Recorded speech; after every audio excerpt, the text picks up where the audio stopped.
जा सकता है सर नहीं ना आ जाए यहाँ आ जाए कॉर्डलेस में आ जाए कोई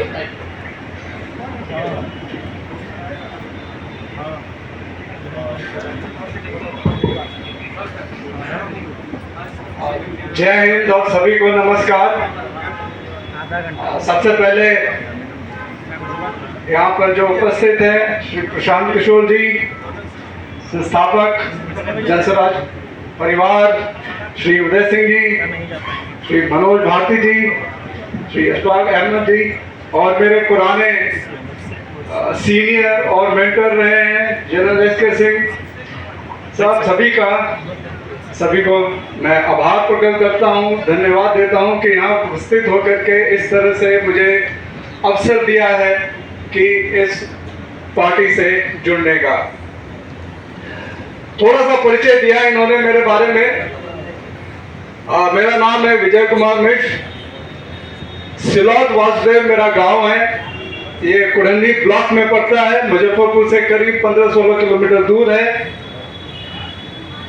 और शुरू की शिक्षा मेरी गांव के स्कूल से ही शुरुआत हुई। वो स्कूल अभी भी है,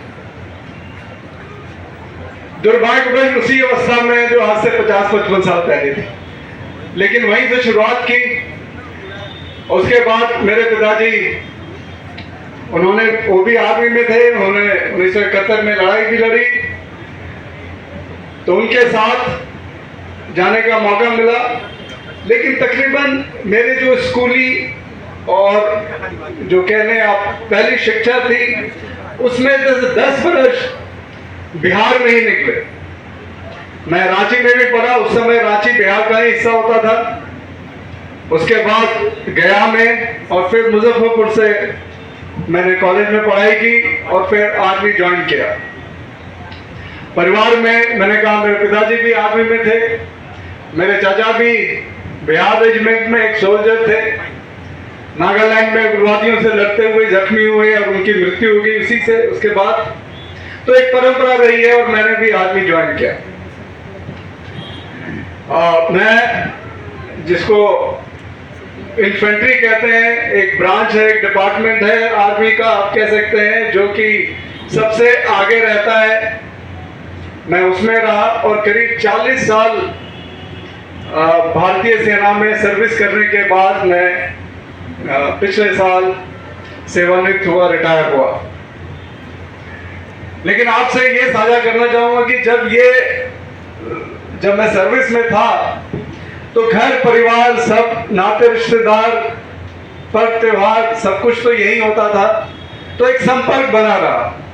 और सर्विस में मुझे सभी भारत के सभी राज्यों में किसी न किसी रूप में रहने का अवसर मिला।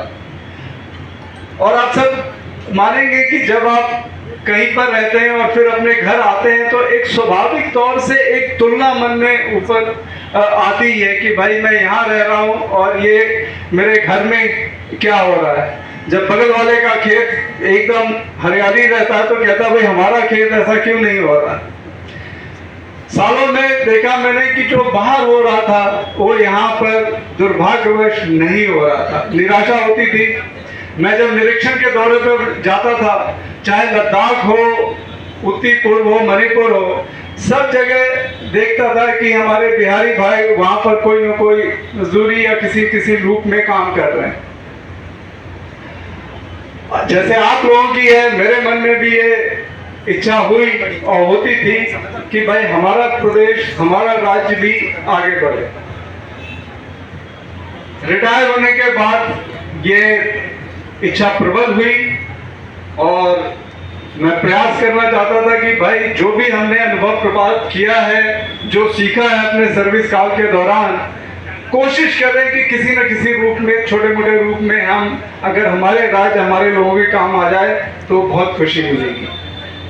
लेकिन मेरा मानना है कि ये प्रयास सामूहिक प्रयास ही इसको बदलाव को ला सकता है, ये काम हासिल कर सकता है। और इसके लिए एक संगठन की जरूरत है और संगठन के साथ अगर सामूहिक संगठन है तो एक दिशा की जरूरत है। और जब मैं यहाँ पिछले कुछ महीनों से था तो मैंने देखा कि जन स्वराज एक मजबूत संगठन प्रदान करता है और प्रशांत किशोर जी अपने ऊर्जावान नेतृत्व से इसको एक दिशा दे रहे हैं। और इसी से आकर्षित होके भेंट हुई और आगे मुझे ये अवसर मिला कि आज मैं आपके सामने हूँ और यहाँ पर हूँ। अब मुझे पूर्ण विश्वास है कि ये सामूहिक प्रयास जो है, जो हमारी कल्पना है आप सबकी है कि यहाँ पर भी एक संपन्न सम्मानपूर्ण एक राज्य हो, जरूर होगा। अंत में मैं आप सबका धन्यवाद करता हूँ कि आपने कीमती समय निकाल करके आप यहाँ पर उपस्थित हुए। सभी का बहुत बहुत धन्यवाद। जय हिंद, जय बिहार। हम आग्रह करते हैं। एक मिनट रुक जाइए। मैं अगर आप सबकी सहमति हो तो मैं आग्रह करूंगा उदय जी से कि अपने हाथ से जनरल वीके मिश्रा को ज्वाइन कराए पार्टी। और एक बार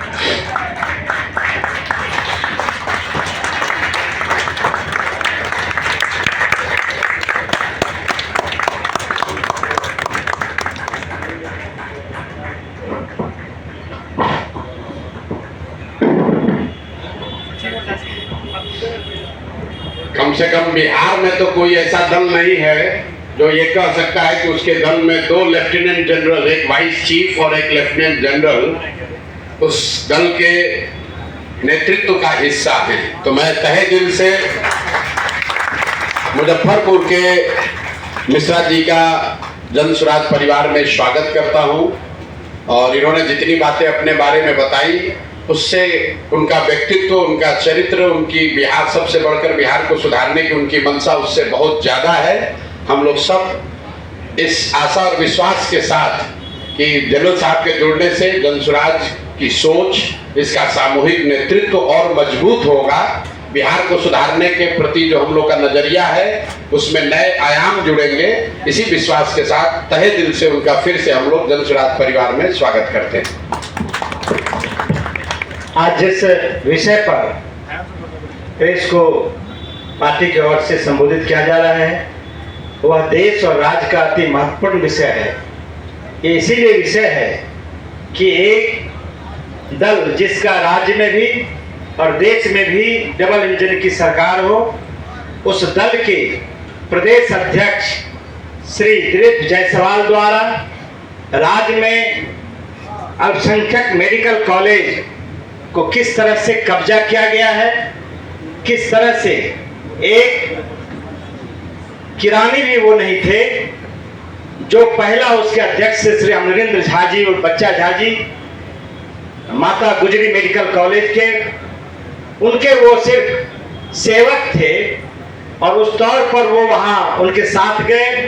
फिर एक षड्यंत्र कर कैसे इस कॉलेज के संस्थापक पर, कॉलेज के जो लाइफ ट्रस्टी थे उस पर केस मुकदमा कर वहाँ के स्थानीय न्यायालय से, पुलिस से मिलकर उन पर कई मुकदमे फर्जी करके उनको मजबूर कर दिया गया, उनको जेल भेजा गया है और उनको उस ट्रस्टी से हटा दिया गया है। उसमें जो ट्रस्ट बना था माता गुजरी मेडिकल कॉलेज और लायंस क्लब, उसमें स्पष्ट लिखा हुआ है कि जो मूल ट्रस्टी है उसी के उसमें पदाधिकारी होंगे। लेकिन दिलीप जायसवाल ने उस ट्रस्टी को छोड़कर लायंस क्लब के ट्रस्टी को उसमें सचिव बनाया गया है। कानून को बिल्कुल ताक पर रखकर यह साबित करता है कि भाजपा का चाल, चरित्र, चेहरा कैसे व्यक्ति पर है, ये साबित होता है। प्रशांत किशोर जी ने जब इस सवाल को रखा था पब्लिक डोमेन में तो लोग कुछ सवाल उठा रहे थे। आज पूरा उनका परिवार है और मैं प्रशांत जी को मैक देता हूं, मैं राष्ट्रीय अध्यक्ष जी को, उदय जी को मैं मैक देता हूं और बताएंगे उस मेडिकल कॉलेज के सच। दिलीप जायसवाल पर जो भी उनके बीच में आया, उनको कई तरीके से अपराध का भी सहारा लेकर उन्होंने हटाया। ऐसा राजेश साजी है उनका भी जमीन लिखाने के लिए। और उतने ही नहीं, भारतीय जनता पार्टी के वो अध्यक्ष हैं, लेकिन जो मेडिकल कॉलेज पर कब्जा किया गया वो लालू जी और राबड़ी जी मुख्यमंत्री थी, उसी समय किया गया था। और आपको मैं याद दिला देना चाहता हूँ, बिहार स्टेट जो वायरिंग कॉरपोरेशन है वो लालू जी के आशीर्वाद से बूटा सिंह के द्वारा उनको उसका अध्यक्ष भी बनाया गया था। ये सभी बातें हैं। मैं राष्ट्रीय अध्यक्ष को देता हूं, वो आपको संबोधित करें। धन्यवाद किशोर जी। जैसा अभी किशोर जी ने कहा कि भारतीय जनता पार्टी के चाल चरित्र और चेहरा में कितना अंतर है वो आपको दिखेगा, दिख भी रहा होगा, पहले से भी आप लोग जानते होंगे। ये मेडिकल कॉलेज किशनगंज में है और क्योंकि मैं पूर्णिया से जुड़ा हुआ हूँ, ये सीमांचल क्षेत्र में आता है, तो इतना मैं बड़े कॉन्फिडेंस के साथ कह सकता हूँ कि वहाँ का एक एक आदमी जानता है कि किस गलत रूप से अपनी ताकत और पैसों का इस्तेमाल करके इस मेडिकल कॉलेज को गलत रूप से दिलीप जायसवाल जी ने लिया है। ये मुद्दा सबसे पहले पब्लिक डोमेन में हमारे श्री प्रशांत किशोर जी ने उठाया था। आज मौलेश्वर सिंह जी के परिवार के सदस्य यहाँ हैं। मैं चाहूँगा कि इस बात को आगे बढ़ाने के लिए भी प्रशांत किशोर जी ही आपसे मुखातिब हों। धन्यवाद। अगर आप सब लोग चाहें तो पहले एक बार सरदार मौलेश्वर सिंह साहब के परिवार के लोग, जो कि उस ट्रस्ट के रियल ओनर होने चाहिए थे, ट्रस्टी होने चाहिए थे, वो लोग बड़े दूर से आज यहाँ आए हैं। कई लोग तो फ्लाइट का टिकट लेकर आए हैं। तो उनके लड़के और उनकी बच्चियां जो यहाँ हैं, मैं चाहूँगा कि पहले आप उनसे उनका अनुभव 2-4 मिनट में सुन ले, फिर मैं आपके सारे सवालों को लूंगा और इस पर विस्तृत चर्चा हम लोग करेंगे। हाँ जी, सबको पहले मेरा नमस्कार। मैं अमृत कौर सरदार मौलेश्वर प्रसाद सिंह की सौपुत्री हूँ। मैं बहुत दुखी हूँ। मैं बहुत दुखिया हूँ। माता मेडिकल कॉलेज के बारे में बोलना चाह रही हूँ। ये हमारा मेडिकल कॉलेज मेरे पापा ही खोले थे। इस पापा को शिक्षा से बहुत प्रेरित है। जिस शिक्षा से मैं पढ़ के निकली हूँ वो Guru Nanak girls high school भी गुरु विचार कटिहार में बनाए थे, उससे ही मैं पास आउट हुई हूँ। उसके बाद फिर मैं पटना में हमारी पढ़ाई लिखाई। मेरे पापा 2 टर्म्स MLC भी रहे हैं, विधायक नाम थे। हमारे पापा सारा कुछ काम करते रहे, पर इसने इतनी षड्यंत्र करके हमारे कॉलेज को, एक क्लर्क था, ये अमरिंदर झा का क्लर्क था, और इन्होंने सारी सेक्रेटरी पापा को लेके इन्होंने उसको निकाला, फिर करतार सिंह को लेके और सारे ट्रस्टी को निकाल के फिर इन्होंने अनेक तरीका से गैर कानूनी, कोई भी लॉ में नहीं है। मैं लॉ की बात तो कुछ जानती नहीं हूँ, लॉ के बारे में मेरे ब्रदर बताएंगे। आज मैं इसलिए शामिल हूँ, अपने ब्रदर के साथ हूँ, सरदार गुरदयाल सिंह के साथ, जो ट्रस्टी, और हम 5 सिस्टर हैं। 5 सिस्टर हम गुरदयाल सिंह के साथ हैं। जो भी जहाँ भी जैसे, और मैं इनको भी प्रशांत किशोर को भी बोला जाऊँगा, आप भी पीछे नहीं हटना, ये हमारा मान रखना और हमें ये जिता के मेरे कॉलेज को मेरे हाथ में देना। इनके लिए मैं सदा आपकी आभारी बनी रहूँगा।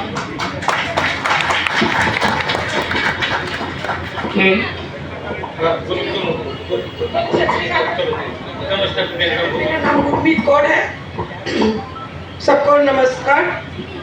और मेडिकल कॉलेज के हड़प लिया है जायसवाल, उसको किसी तरह से हम लोग के कब्जा में लाया जाए, और इसके लिए हम सबके लिए आभारी रहेंगे।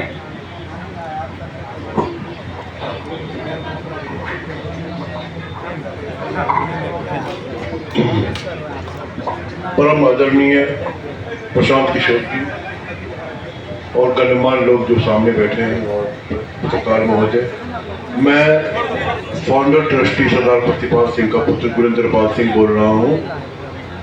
जिस तरह से आपने पूर्व वक्ताओं से सुना, वैसे ही बात बिल्कुल सही है। और हम लोग बहुत लड़ते रहे, पहले भी लड़े, लेकिन परिस्थितियों के बस हम लोगों के पास ना उतना धन बल था, न अप्रोच था, न पॉलिटिकल अप्रोच था। सब जगह का गलत फायदा उठाते हुए इसने इस पर कब्जा किया हुआ है। और प्रशांत किशोर जी का बहुत अति धन्यवादी हूँ, उन्होंने इस मामले को राष्ट्रीय स्तर पर उठाया है और उम्मीद करता हूँ कि उनको सफलता मिलेगी। हम लोग मिलजुल के इसको, ये जो विपत्ति आई है, इसको हम लोग जीत लेंगे। नमस्कार सभी प्रेस जगत के लोग जो यहाँ इकट्ठे हुए हैं। प्रशांत किशोर जी के आह्वान पर आप लोग को बहुत बहुत शुक्रिया जो आप लोग आए हैं। मैं सबसे पहले प्रशांत किशोर जी का अति धन्यवादी हूँ जो उन्होंने मेरे ऐसे विकट समस्या में और हम लोग का साथ देने के लिए उन्होंने एक कमर कसा हुआ है कि आप लोग पीछे मत हटो, हम आपके साथ रहूँगा। और ये दुष्कर्मी महाअपराधी प्रकृति का व्यक्ति श्री दिलीप जायसवाल, जिसने इस मेडिकल कॉलेज को इस ढंग से जकड़ लिया और उल्टा सीधा डिसीजन करवाते करवाते ये इस तरह का काम किया। ये करोड़ों रुपया इकट्ठा किया हुआ, अरबों रुपया इकट्ठा किया हुआ उस मेडिकल कॉलेज से, और इसके यदि सीबीआई और ईडी से जांच कराई जाए तो ये जेलों के सलाखों में रहेंगे। मैं यही अनुरोध करूंगा सभी लोगों से, इसकी जांच होनी चाहिए। और वो किस तरह, यहाँ तक कि वो किस तरह प्रदेश अध्यक्ष बन गया भारतीय जनता पार्टी की, इसकी भी जांच कराई जाएगा। तो ये करोड़ों रुपया देके बीजेपी का अध्यक्ष बना और वो जेलों के सलाखों में रहेगा। मैं आपको माता गुजरी मेडिकल कॉलेज के बारे में 2-4 लाइन बता देना चाहता हूँ, समय का अभाव है। ये माता गुजरी मेडिकल कॉलेज मेरे पूर्व पूज्य पिता मैं अपना परिचय गुरदयाल सिंह, मैं मैनेजिंग ट्रस्टी नियुक्त हुए थे मेरे पिताजी द्वारा, उसको भी इसने खा गया। मैं सरदार मौलेश्वर प्रसाद सिंह जी, संस्थापक माता गुजरी मेमोरियल मेडिकल कॉलेज का पुत्र हूँ, मेरा नाम गुरदयाल है। तो ये लोग किस तरह का कुचक्र रचकर, उसमें कई लोग इसमें नकाब मने इतने निकल उठ जाएंगे कि किस तरह दिलीप जायसवाल ने इस मेडिकल कॉलेज को कब्जा है और इसकी जांच होनी चाहिए। और ये सब जगह धन और बल पर ये कब्जा किया हुआ है। करतार सिंह जो सचिव थे, आजीवन सचिव थे, लाइफ ट्रस्टी थे, मैनेजिंग ट्रस्टी थे, जिसको कभी नहीं हटाया जा सकता है, उसको इन्होंने गलत लोगों को बैठाकर ट्रस्ट में और उनको सचिव से निकाल दिया। इवन उस ट्रस्ट में क्लियर लिखा हुआ है इस मेडिकल कॉलेज के जो मीटिंग होगी वो प्रेसिडेंट या सेक्रेटरी आहूत कर सकते हैं, बुला सकते हैं। लेकिन Dilip Jaiswal so called chief administrator उस मीटिंग को बुलाया करतार सिंह को निकालने के लिए। उसमें एजेंडा भी नहीं था कि करतार सिंह को निकाला जाएगा, और वो एक वहाँ एजेंडा भी ले लिया। उसमें हमारे ट्रस्टी में ये क्लियर लिखा हुआ है कि मीटिंग जब भी होगी 30 दिन के अंदर होगी। वो 25 दिन में मीटिंग बुला लिया अवैध तरीके से, और उसमें ये प्रेसिडेंट और सेक्रेटरी के हुई बुलाने का अधिकार था, ये बुला लिया। और उसमें कोई एजेंडा भी नहीं था, इस तरह से अवैध तरीका से उसको निकाल लिया। जिसमें माननीय जिला सत्र न्यायाधीश, जिला न्यायाधीश कटिहार ने उसमें क्लियर कट लिखा था कि जो भी हुआ है सो गलत हुआ है, और ये सिर्फ मैनेज कर करके धन बल पर ये कॉलेज को कब्जा किया हुआ है। हम आप लोग सभी बंधुओं से अनुरोध करूंगा, मैं सदा सच बोलता हूं और बोलते रहूंगा जब तक ये हमको भी हो सकता कल मरवा दे। आपको मैं बता देता हूं, ये मरवा नहीं सकता मुझे, ये इस तरह का व्यक्ति है। धन्यवाद।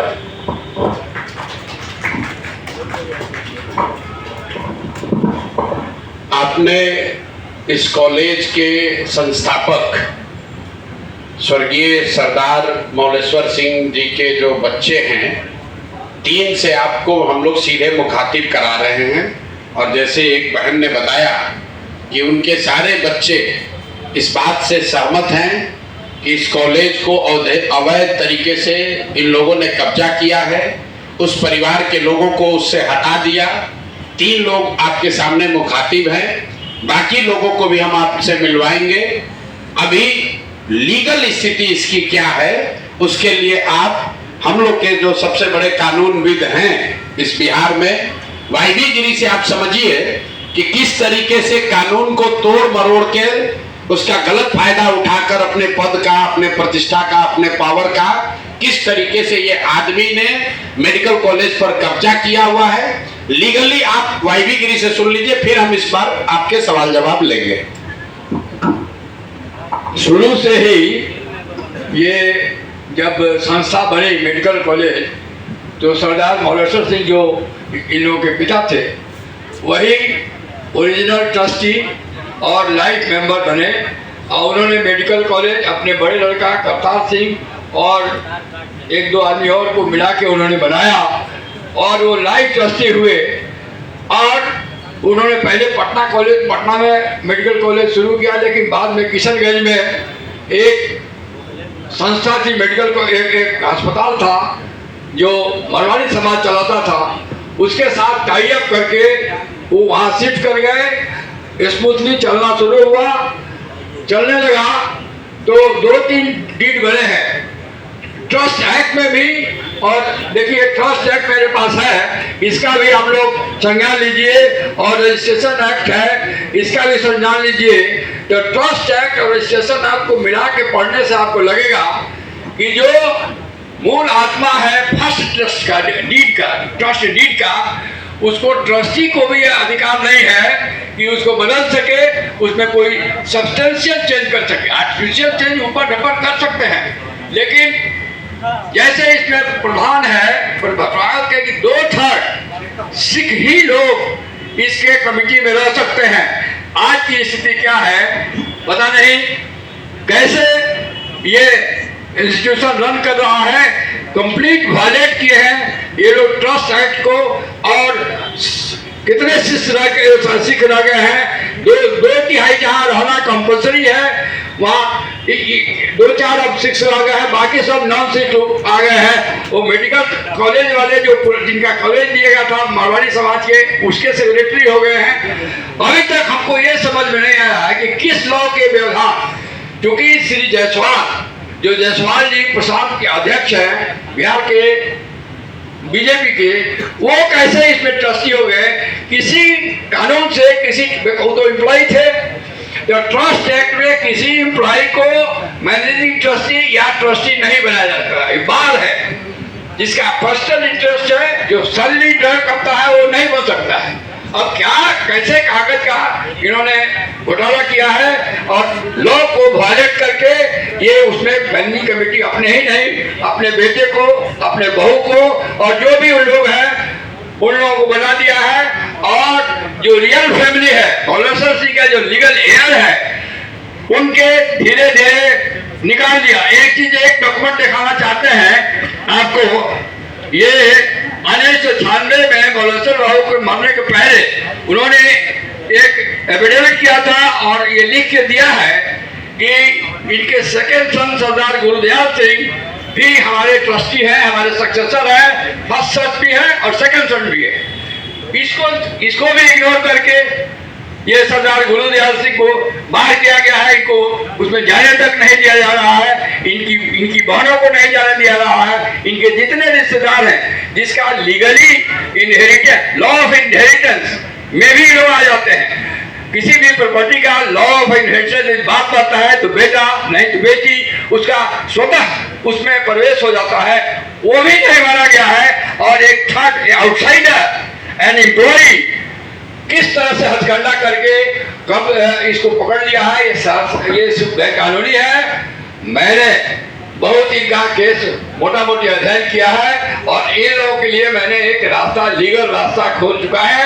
राजनीतिक रूप से, सामाजिक रूप से तो दबाव श्री जायसवाल पर बनाया जाए, लेकिन कानूनी रूप से भी उनको बेदखल करने का हम लोगों को कुछ रास्ता मिल गया है। उसका विस्तृत चर्चा मैं आज नहीं करूंगा, लेकिन हम लोग लीगल स्टेप लेने जा रहे हैं और इन लोगों को मदद करने जा रहे हैं। प्रशांत जी के इंस्टांस पर, प्रशांत जी के इच्छा से, प्रशांत जी के से हमारे राष्ट्रीय अध्यक्ष, हमारे भारती जी स्टेट अध्यक्ष, इन सब लोगों का विचार है कि हम लोग पॉलिटिकल लेवल पर तो डीलिंग कर रहे हैं, कानूनी उपाय से इन लोगों को पुनर्स्थापित किया जाए और जो एक्सचेंजर है, जो बाहरी है, जो फ्रॉड करके उस कॉलेज को कैप्चर किया हुआ है, उसको बाहर किया जाए। हम समझते हैं कि जो लीगल स्टेप हम लोग लेने जा रहे हैं उसमें आज न कल उसमें हम लोग को सफलता मिलेगी और पूरा परिवार का इस पर पूरा कब्जा होगा और जो आदमी मंत्र बन के बैठा हुआ है वो बाहर होगा। बहुत बहुत धन्यवाद। देखिए, ये बात किसी एक व्यक्ति, एक संस्था की नहीं है। बिहार में जो कानून के रक्षक हैं, जिनके कंधों पर ये जिम्मेवारी है कि कानूनी व्यवस्था बनी रहे, कैसे वो लोग सरेआम कानून का उल्लंघन कर रहे हैं और किसी परिवार का, किसी व्यक्ति का, किसी संस्था का जो प्रॉपर्टी है, जो मेडिकल कॉलेज है, उसको न सिर्फ कब्जा कर लिया, उसको 25-30 वर्ष से अपने कंट्रोल में रखे हैं। और ये उस दल के अध्यक्ष हैं जो चाल चरित्र चेहरा की बात करता है। ये वो दिलीप जायसवाल हैं जो बीजेपी के अध्यक्ष हैं और साथ ही राबड़ी देवी के मुंह बोले भाई भी हैं। ध्यान रखिए, ये कब्जा इसलिए नहीं किए हैं कि ये बीजेपी के अध्यक्ष है, ये कब्जा इसलिए कर पाए हैं कि हमाम में सब नंगे हैं। ये सारे नेता एक साथ मिलके, जिसमें राजद के लोग भी शामिल हैं और जिसमें भाजपा के लोग भी शामिल हैं, सुबह शाम राजद का नेतृत्व ये कह रहा है कि हम लोग भाजपा से लड़ाई लड़ रहे हैं और भाजपा का अध्यक्ष, राज्य का अध्यक्ष, उसने एक सिखों के कॉलेज को जबरदस्ती कब्जा किया हुआ है। उसको राजद की इतनी बड़ी नेत्री राबड़ी देवी कह रही कि मेरा मुंह बोला भाई है और उनके मुख्यमंत्री रहते हुए ये कब्जा हुआ है और उसके बाद लगातार ये कब्जा बना हुआ है। तो ये दिखाता है कि भाजपा, राजद, जदयू, ये सब when it comes to personal profiteering, व्यक्तिगत लाभ की जहां बात आती है तो ये सब लोग आपस में मिल जाते हैं। आपने सरदार मौलेश्वर सिंह के बच्चों से सुना, लीगल स्थिति आपने सुनी। भाई, जो व्यक्ति उस कॉलेज में क्लर्क भी बाद में बने, पहले जो लोगों ने कॉलेज को शुरू किया उसके हेल्पर थे, फिर कॉलेज में क्लर्क बने, फिर उसके बाद वहीं पर एडमिनिस्ट्रेटर बने, फिर उन्होंने ट्रस्टी जो था उसी को हटा दिया, खुद ही मैनेजिंग ट्रस्टी या डायरेक्टर बन गए, अपने बेटे को ला दिया, अपने बहू को डाल दिया और जो लोग भी ओरिजिनल बनाने वाले थे सबको हटा दिया। उन्होंने जो किया ये तो बहुत गंभीर विषय है, लेकिन आपके हमारे लिए गंभीर विषय ये है कि बिहार में 25 साल से ये चीज चल रहा है, आज तक न किसी ने आवाज उठाई, न उन पर कोई कार्रवाई हुई, न उस आदमी को कोई डर है, बल्कि वो आदमी क्लर्क से बढ़ते बढ़ते अब भाजपा का यहाँ का अध्यक्ष बन गया है। ये कैसे संभव है? ऐसा नहीं है कि बीच में मामला उठा नहीं है। एक व्यक्ति राजेश शाह की इसमें संदिग्ध हत्या भी हुई है, उस पर केस भी हुआ है। उस परिवार के लोग मुख्यमंत्री के दरबार में नीतीश कुमार से आकर मिले हैं। नीतीश कुमार ने आकर उस पर जांच की बात कही है और जिस एसपी ने साहब को, ये दिलीप जायसवाल को क्लीन चिट दिया है, अपेरेंटली उन्हीं की पत्नी के बारे में कहा जा रहा है कि उसको मेडिकल कॉलेज में एडमिशन देके उनको एमबीबीएस कराया गया है। तो ये जो पूरा मॉडल है कि इस कॉलेज का इस्तेमाल राजनीतिक लाभ और पैट्रोनेज के लिए खुलेआम 25 साल से किया जा रहा है। अब एक आंकड़ा सुनिए, 50 से ज्यादा पॉलिटिकल लोगों के परिवार के लोग, एक दो नहीं, 50 से ज्यादा अलग अलग पॉलिटिकल परिवार के लोग, उनके बच्चे, उनके परिवार के सदस्य बिना किसी एडमिशन टेस्ट के मैनेजमेंट कोटा से इस कॉलेज में उन्होंने एडमिशन लिया, वहां से मेडिकल की उनको डिग्री मिल गई और वो सब दिलीप जायसवाल को बचाने और मदद करने में लगे रहे। जब भी पिछले 25 वर्ष में दिलीप जायसवाल को कोई परेशानी हुई, जिससे भी परेशानी हुई, उस व्यक्ति को, वो चाहे राजनीतिक नेता था या पत्रकार था, पुलिस वाला था, जुडिशरी का था, या तो उसको पैसे और बल से दबाया गया, अगर नहीं हुआ तो उसके परिवार में किसी आदमी को मेडिकल में सीट देकर इस आदमी ने मैनेज किया। और इतनी बड़ी बात 25-30 साल से लगातार चल रही है और किसी की हिम्मत नहीं है कि दिलीप जायसवाल पर सवाल उठाए। तो जन सुराज ने तय किया है कि हम लोग इस मामले को न सिर्फ उठाएंगे बल्कि इसको समाज में, जनता के बीच रखेंगे। जैसा गिरी जी ने बताया, इसकी लीगल लड़ाई लड़ेंगे, हर उस दरवाजे पर जाएंगे जहां पर इन्होंने अपने रसूख का इस्तेमाल करके कहीं न कहीं धांधलेबाजी की है। ये अब इससे बच नहीं सकते हैं। मैंने ये एक छोटा सा बाइट दिया था, उसके बाद से दिलीप जायसवाल चुपचाप बैठे हुए हैं। अब आपकी ये जिम्मेवारी है कि जितने आप लोग पत्रकार हैं, तो जो भी भाजपा का प्रवक्ता आता है या जो भाजपा का नेता है अपने को बहुत स्वस्थ चाल चरित्र चेहरा वाला बता रहा है, उससे जरा पूछिए कि भाई तुम्हारा अध्यक्ष उस पर सीधे सीधे गबन और जबरन माइनॉरिटी कॉलेज को कब्जा करने, उस कॉलेज का संसाधनों का व्यक्तिगत लाभ के लिए उपयोग करने, हर तरह के गलत काम करने के लिए उसका आप उपयोग कर रहे हैं, उस पर आपका क्या टीका टिप्पणी है? और हत्या का भी उन पर आरोप है, एफआईआर है, राजेश शाह के हत्या का एफआईआर है बजाप्ता साहब पर। वो डिटेल आप नहीं दे रहे, हमको मालूम है। अभी ये लोग हल्ला मचाएंगे तो अगला प्रेस कॉन्फ्रेंस में आपको वो भी डिटेल देंगे कि जो मैंने आपको बताया कि एक जो संदिग्ध हत्या हुई है इनके साथ रहने वाले व्यक्ति की, राजेश शाह की, उसकी बहन, उसके भाई, उसके माँ, वो 20 वर्ष से दौड़ रहे हैं, इंसाफ की मांग कर रहे हैं, अभी तक उस पर कोई कार्रवाई नहीं हुई है। कैसे उस केस को पूरा मैनिपुलेट किया गया। 2007 की ये घटना है।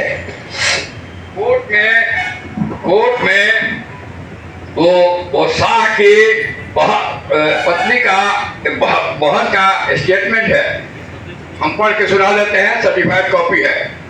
मेरे भाई राजेश शाह की हत्या दिलीप जायसवाल के द्वारा षड्यंत्र करके अपने आदमियों द्वारा करवाया गया है।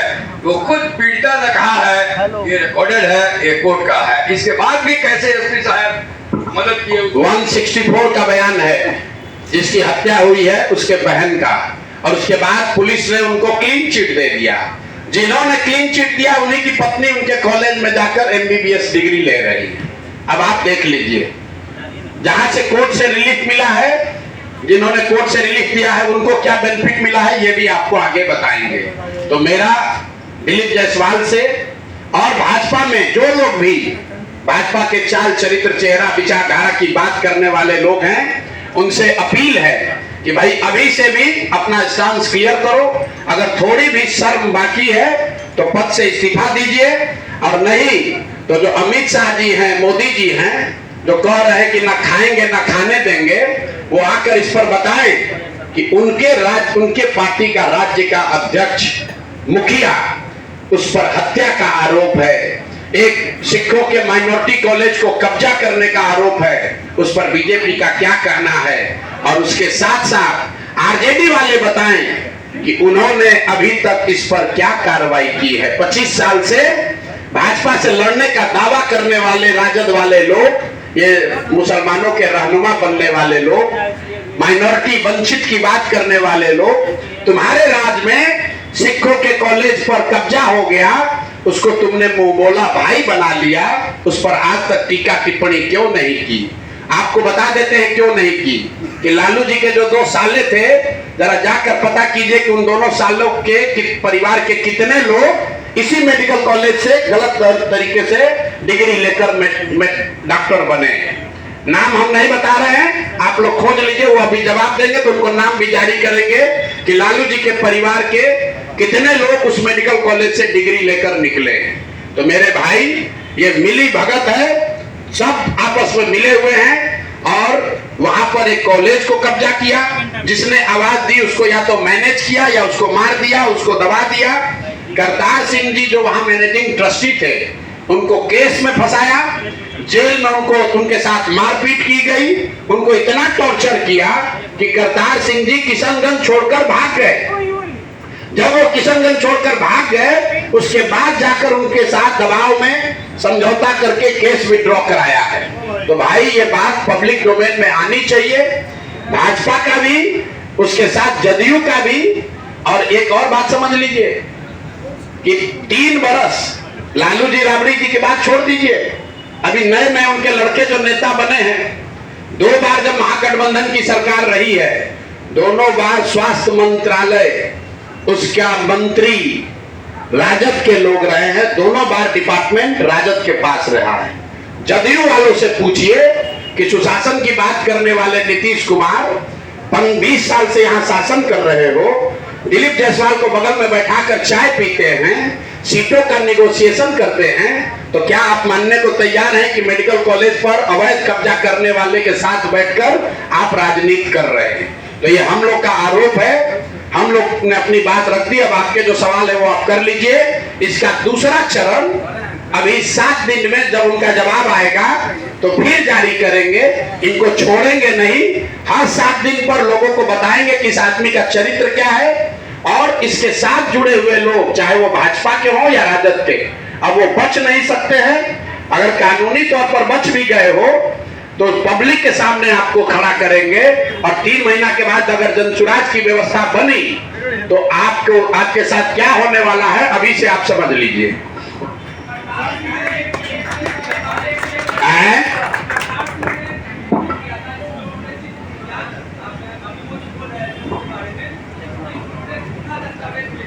जी देखिए, कम हमको खुशी है कि पत्रकार होने के नाते आपने पहली बार इस विषय पर अध्ययन या रिसर्च शुरू किया है। बिल्कुल ठीक बात है। जैसा इन साथियों ने बताया कि जब सरदार मौलेश्वर सिंह जी ने ट्रस्ट बनाया तो उसमें जितने ट्रस्टी थे उसको धीरे धीरे करतार सिंह के माध्यम से ही हटाया गया है।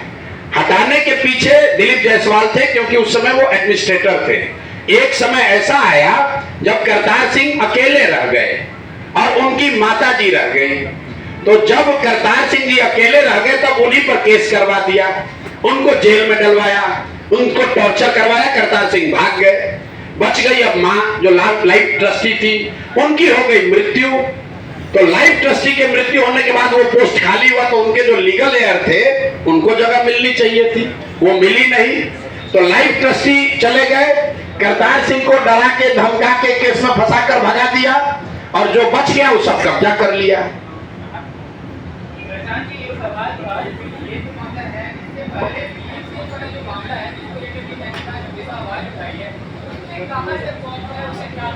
भाई वो मामला इस राज्य में मंगल काल की बात करने वाले अमंगल स्वास्थ्य मंत्री का है। वो मामला दिलीप जायसवाल का नहीं है। वो मामला हम लोग के अमंगल पांडे का है, जिनके स्वास्थ्य मंत्री रहते हुए बिहार के लोगों ने कोविड के दौरान सबसे ज्यादा परेशानी झेली। जिस आदमी के बारे में लोग कहते हैं कि ये कॉटन बैंडेज में पैसा चोरी करता है, और ये आदमी जब भी सरकार बनती है तो स्वास्थ्य मंत्री बनता है, ताकि लूट खसोट। और इस आदमी का एक ही काम है, जैसे मंत्री बनो, जिस डॉक्टर का प्रैक्टिस चल रहा है उसका सूची बनाओ और उसको सबसे ज्यादा दूर ट्रांसफर करो, ताकि हर 6 महीना पर जाके आपको 5-10 लाख रुपया घूस दे। तो उनकी लड़ाई हम लोग लड़ रहे हैं, यहाँ लड़ रहे हैं, सिवान में लड़ रहे हैं, जीरादेई मैरवा में लड़ रहे हैं, छोड़ेंगे नहीं। अभी मामला दिलीप जायसवाल का है, क्योंकि भाई साहब यहाँ भाजपा के अध्यक्ष है। मोदी जी आते हैं तो उनके बगल में बैठते हैं और यहाँ सुशासन और लॉ एंड ऑर्डर की बात कर रहे हैं। जो खुद ही भूमि माफिया है, जो खुद शराब माफिया है, जो खुद बालू माफिया है, जो खुद दूसरों की प्रॉपर्टी कब्जा करता है। हमको किसी ने बताया कि कल कहा है कि हम घर में घुस के अपराधियों को मारेंगे।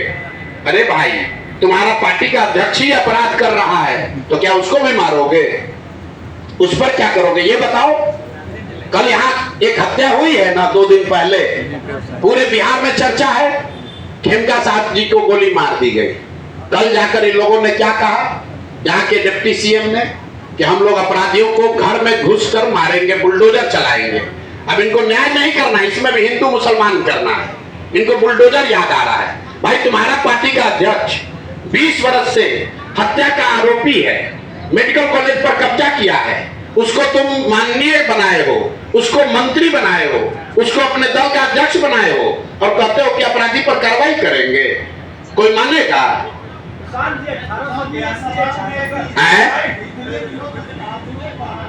बिल्कुल ठीक बात है। इतने दिन तक कहाँ थे? ये आपका सवाल तो जायज है।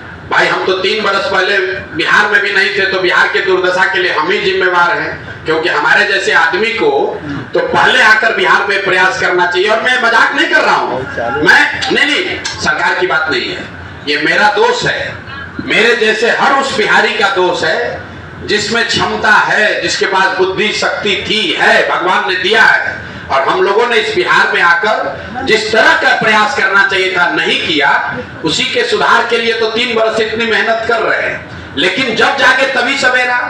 अब आप क्या कहते हैं कि 10 वर्ष काम नहीं किया तो अब करें, कि फिर इसी नाम पर बैठे रहे कि 10 वर्ष नहीं किया इसलिए आगे भी 10 वर्ष नहीं करेंगे? चुनाव से इसका कोई लेना देना नहीं है। दिलीप जायसवाल तो चुनाव नहीं लड़ रहे हैं। दिलीप जायसवाल तो जीवन में चुनाव नहीं लड़े।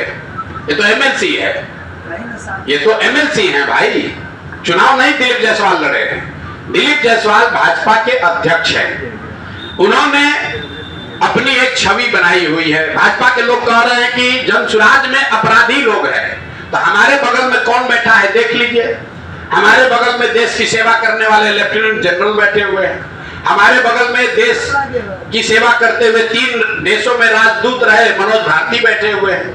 हमारे बगल में 2 टर्म के एमपी उदय सिंह जी बैठे हैं। हमारे बगल में इस राज्य के सबसे बड़े वकील वाईबी गिरी बैठे हुए हैं। और उनके बगल में कौन बैठा है? वो आदमी बैठा है जो मेडिकल कॉलेज कब्जा किया है, जिस पर मर्डर का आरोप है, जो सरेआम रोज धांधली कर रहा है। तो आप फर्क समझ लीजिए कि चाल चरित्र चेहरा किसका अच्छा है। बिल्कुल इस्तीफा हो, उन पर जांच हो, कैसे मेडिकल कॉलेज कब्जा किए इसकी जांच हो। मेडिकल कॉलेज के बनाए जाने वाले जो लोग हैं, बनाने वाले जो लोग हैं, कानून संगत उन लोगों को वापस लाया जाए। सिख समुदाय का वो कॉलेज है, सिखों का राइट वहां वापस बहाल होना चाहिए। जो राजेश शाह की हत्या हुई है, जिस पर एफआईआर हुआ है दिलीप जायसवाल पर, उसकी जांच होनी चाहिए, उस पर कार्रवाई होनी चाहिए। और राजद के लोगों को यह बताना चाहिए कि दिलीप जायसवाल से उनका क्या संबंध है, क्यों राबड़ी देवी उनको अपना मुंह बोला भाई बोलती हैं। राधा मोहन सिंह को बताना चाहिए कि उनके घर के लोग कैसे वहां मेडिकल करने गए। अब मैं नाम एक एक करके बता रहा हूं, आपको बोला है 50, 2 को बता दिए। लालू जी के सालों के परिवार के लोग उसी मेडिकल कॉलेज से पढ़कर निकले।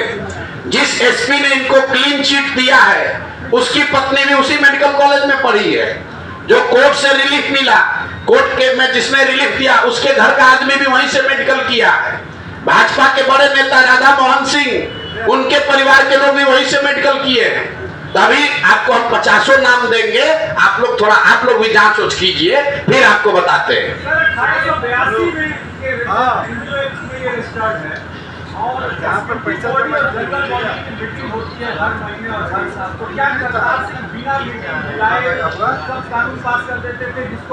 नहीं, देखिए, करतार सिंह जी से नेचुरली कुछ गलती हुई होगी, मैं उसका विशेषज्ञ नहीं हूँ। गलती करतार सिंह ने की, ट्रस्ट बनाने वालों ने की, उसके एग्जीक्यूटर्स ने की, ये विषय नहीं है। विषय ये है कि जो गिरी जी ने कहा कि उसकी आत्मा क्या है, कि वो एक माइनॉरिटी मेडिकल कॉलेज है, सिखों के लिए बनाया गया है। उसमें बनाते समय ये तय किया गया कि किसी भी हालत में कम से कम 2/3 जो ट्रस्टी होंगे वो सिख समुदाय के होंगे। सबसे यक्ष प्रश्न ये है कि उस ट्रस्ट में क्या 2/3 सिख हैं? दूसरा प्रश्न ये है कि जो व्यक्ति उस मेडिकल कॉलेज में क्लर्क था, वो उसका डायरेक्टर और 2/3 तो नहीं है। और दूसरा प्रश्न ये है कि दिलीप जायसवाल जो उस मेडिकल कॉलेज में क्लर्क थे, वो उसके ट्रस्टी कैसे बन गए, उसके मैनेजिंग पार्टनर कैसे बन गए, उनका बेटा और दामाद किस तरीके से, बेटा और पतोह कैसे उसमें आ गए। इन सवालों पर आइए। करतार सिंह जी ने क्या किया नहीं किया, वो तो अब इस दुनिया में नहीं है, वो विषय नहीं है। विषय है कि दिलीप जायसवाल इसमें क्या कर रहे हैं। और एक अंतिम बात और सुन लीजिए, क्योंकि आप लोग का इसमें इंटरेस्ट भी है, हम देख रहे हैं 2-4 आदमी इस पर कुछ रिसर्च भी किए हैं, तो एक रिसर्च और कीजिए कि उस कॉलेज में आयुष्मान कार्ड के जरिए पिछले साल कितने रुपए का भुगतान कराया गया है, उसमें कितने लोगों का इलाज हुआ और कितने लोगों को आयुष्मान कार्ड का लाभार्थी बनाकर फर्जी पैसा निकाला गया है। ये भी लिस्ट आपको जारी करेंगे थोड़े दिन में कि वहां पर सिस्टमेटिक तरीके से लोगों का आयुष्मान कार्ड लेकर उसके नाम पर बड़े पैमाने पर पैसा निकाला गया है। आयुष्मान कार्ड में 5 लाख रुपए मिलता है, तो कई ऐसे केस हैं कि आपको खांसी हुआ है, आपका आयुष्मान कार्ड लिया, भर्ती कराया, 4 लाख रुपया निकाल लिया, तो उस कॉलेज में किस तरह की अनियमितता हो रही है इस पर डिटेल में बात होगी। पहले तो कॉलेज पर किसका मालिकाना हक होना चाहिए उसको क्लियर कीजिए, फिर उसके फंक्शनिंग पर बात होगी कि वहां किस तरह फर्जी दवा बिक रही है, किस तरह आयुष्मान कार्ड का दुरुपयोग किया जा रहा है, किस तरह से वहां पर लोगों का एडमिशन किया जा रहा है, ये सारी बात आगे होगी। अभी तो ये तय करना है कि सिखों के माइनॉरिटी कॉलेज, मेडिकल कॉलेज जिसको सरदार मौलेश्वर सिंह ने बनाया था, उसके मालिक मुखिया दिलीप जायसवाल कैसे बन गए। ठीक है भैया, बहुत बहुत धन्यवाद।